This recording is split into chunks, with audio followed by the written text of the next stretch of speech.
Ya, dan selanjutnya kita akan berikan kesempatan calon presiden nomor urut 3 untuk bertanya kepada calon presiden nomor urut 1. Dan waktu Bapak 1 menit dimulai dari sekarang. Mas Anies pernah menjadi gubernur ibu kota. Dan hari ini menjadi isu publik, saya barusan dari IKN. Mas Anies, dengan berbagai kondisi yang ada di Jakarta, traffic jam, orang bermigrasi, bagaimana polusi yang terjadi. Saya ingin dapat statement yang clear dari Mas Anies. Apa pendapat Mas Anies ketika kemudian Indonesia sentris itu ingin dibangun, mimpi besar anak bangsa sejak presiden sebelumnya ingin dibangun untuk memindahkan ibu kota dari Jakarta ke IKN. Silakan. Baik, waktunya masih ada, Bapak? Cukup. Cukup? Baik, terima kasih. Kemudian kami silakan calon presiden nomor urut 1 untuk memberikan jawaban selama 2 menit, dimulai dari sekarang. Kalau ada masalah jangan ditinggalkan, diselesaikan. Itu filosofi nomor 1. Jadi, ketika di Jakarta menghadapi masalah, maka masalah lingkungan hidup, masalah lalu lintas, kepadatan penduduk, ini harus diselesaikan. Ditinggalkan tidak kemudian membuat otomatis selesai. Justru ini yang harus dibereskan. Kalau kami melihat, begitu kita bicara lalu lintas, kontribusi aparat sipil negara di dalam kemacetan itu hanya 4-7%. Jadi nggak akan mengurangi kemacetan di sini. Yang kedua, soal lingkungan hidup. Kalau yang pindah itu pemerintah, bisnis, keluarga masih tetap di sini, masih tetap ada masalah. Karena itu kami berpandangan masalah yang di Jakarta harus diselesaikan dengan transportasi umum yang dibangun. Kemudian yang kedua, menambah taman yang dibangun, transportasi umum berbasis elektrik. Dan itu semua dikerjakan untuk membuat Jakarta menjadi kota yang nyaman, aman, kota yang membuat kita bisa hidup dengan sehat. Itu terkait dengan Jakarta. Jadi, jangan kita meniru pemerintah Belanda. Mereka punya kota tua. Ketika kota tua turun permukaan, mereka pindah ke selatan, bikin di sekitar Monas. Ditinggalkan, masalah tidak diselesaikan. Kita harus menghadapi masalah dengan menyelesaikan. Lalu yang kedua, terkait dengan IKN.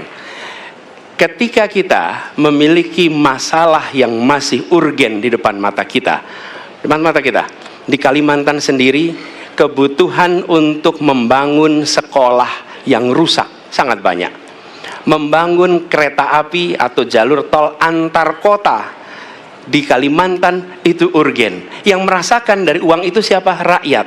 Sementara yang kita kerjakan hanya membangun tempat untuk aparat sipil negara bekerja, bukan untuk rakyat dan bukan pusat perekonomian. Baik. Ya, waktu Anda habis dan kami persilakan kepada calon presiden nomor urut 3 untuk menanggapi jawaban dari calon presiden nomor urut 1. Waktu Bapak 1 menit, disilakan. Apakah boleh saya simpulkan kalau begitu, Mas Anies dalam posisi yang oposisi terhadap beberapa kebijakan termasuk IKN, menolak IKN dilanjutkan? Terima kasih. Cukup Waktunya? Bapak? Cukup. Baik. Baik, selanjutnya kami berikan kesempatan kepada calon presiden nomor urut 1 untuk menanggapi tanggapan dari calon presiden nomor urut 3, waktunya 1 menit dari sekarang. Inilah salah satu contoh produk hukum yang tidak melewati proses dialog publik yang lengkap. Sehingga dialognya sesudah jadi undang-undang.